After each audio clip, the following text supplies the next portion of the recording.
High substance P in fibromyalgia, or at least has been recognized as far back as this 1994 study when 30 fibromyalgia patients and 32 controls were tested. And yes, fibromyalgia patients have elevated cerebral spinal fluid substance P, and it was threefold higher. So what is this mysterious substance P? It's a neurotransmitter that has some very important functions in the body. It's called the first responder. Among other things, it has an endocrine-like response to extreme stress or illness. Just a quick pause. An endocrine-like response to extreme stress. Now, you think of your endocrine system responding to stress through adrenaline, for example, or cortisol. These are response mechanisms. Okay, moving along. Um, Substance P is regarded as an immediate defense, repair, and survival system. It's produced to help heal cancer, inflammation, infection, pain, eczema, vomiting, cell growth, and your mood. Wow, this is some important stuff made by your body with great purpose. So what's that have to do with fibromyalgia? What's the big connection? I mean, if nobody's getting tested, what does that mean to you? Well, I did find a study that I'll look at in the next slide, and it's the study is sort of the rug that ties the room together.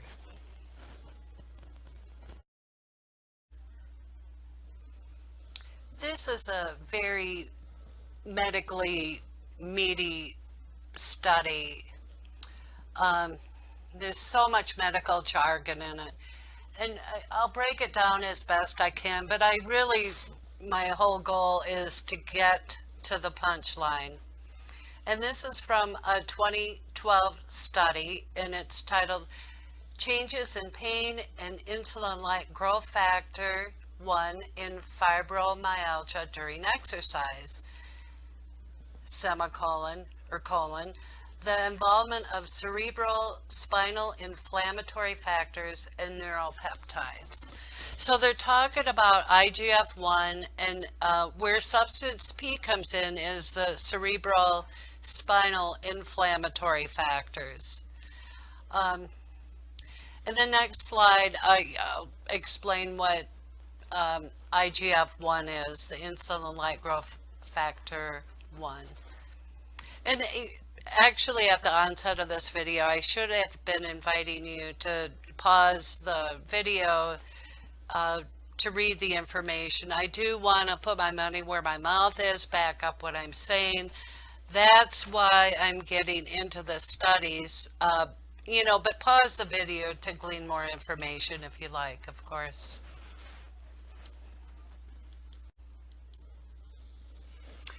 IGF-1 becomes a very key player in the study, so I'll quickly give you a definition so you know what I'm talking about.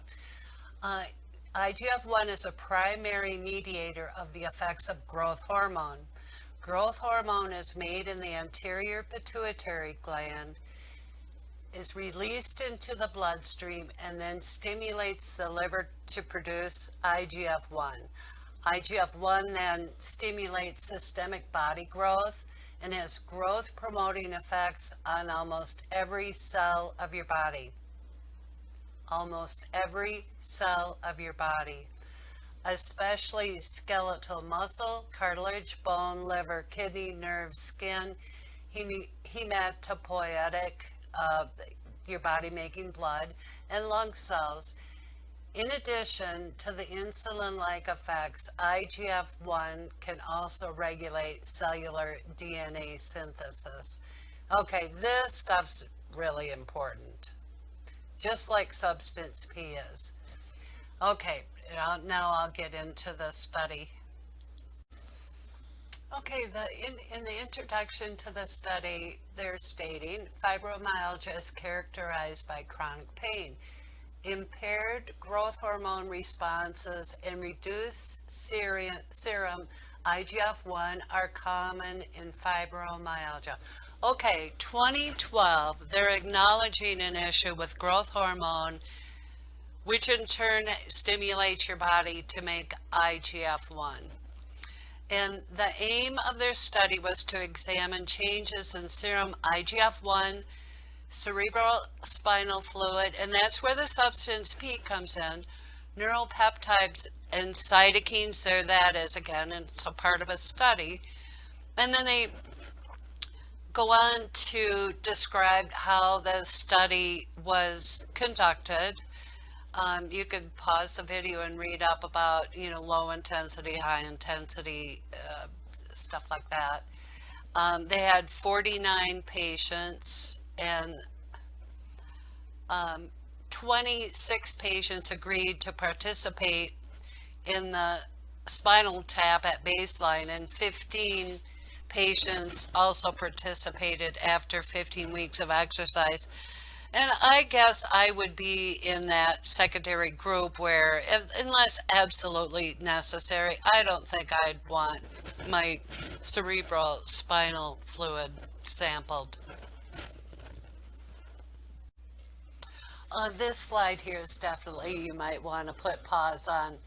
Well, we're going to be talking about BDNF. What is that? That is brain-derived neurotrophic factor.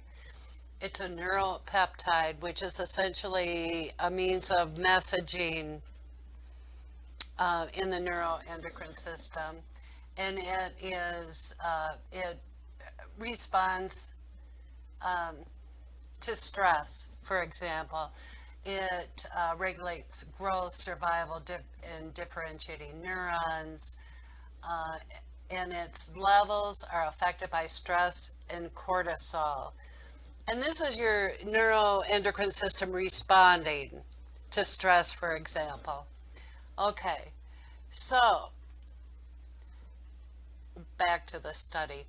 Exercise effects on brain function, including mobilization of BDNF, your neuroendocrine system, now listen up, are dependent on IGF-1 and IGF-1 uptake into the brain. Okay, this is where substance P gets pushed, or, it goes along the wayside. And now they're seriously looking at IGF-1. And I just want to point out, too, in this study, it's stating in rheumatoid arthritis and ankylosing spondylitis patients, early response to exercise led to increased IGF-1 levels and reduced pain. And, the whole punchline is that this is not happening with a fibromyalgia patient. These other two conditions are rheumatology-based illnesses, whereas fibromyalgia is looking more and more, at least in this study, is looking like an endocrine condition. Okay, and here's the conclusion of this study. The baseline level of serum-free IGF-1 did not change during high or low intensity aerobic exercise. Now they're speaking on fibromyalgia patients, but remember it did improve with rheumatological conditions. Okay, changes in IGF-1 correlated positively with substance P and the pain threshold. And remember again, the rheumatology patients did improve on their pain, and this is a direct link to improved IGF-1. So they're stating it outright. This data indicate a beneficial role of IGF-1 during exercise and fibromyalgia. Okay, listen up, folks. Furthermore, daily growth hormone treatment in fibromyalgia patients led to increased IGF-1 and reduced pain levels. They got treated. Further studies are needed. Blah, blah, blah. Um, on that note, in medical studies, N equals, well, we're all N equals 1. We need our own studies. That's the point of all this. And I really want you to take note that substance P, to a great extent, falls along the wayside next to the importance of IGF-1. And thank you so much for listening. One last thought that bears repeating is that, if you are in these sort of circumstances, a growth hormone blood test by itself is not all that useful for a couple reasons. Number one, it's made mostly in your deepest sleep, and then will pulsate throughout the day. So it's hard to get a good reading of really what's going on. On the other hand, the IGF-1 is more steady throughout the day in your bloodstream.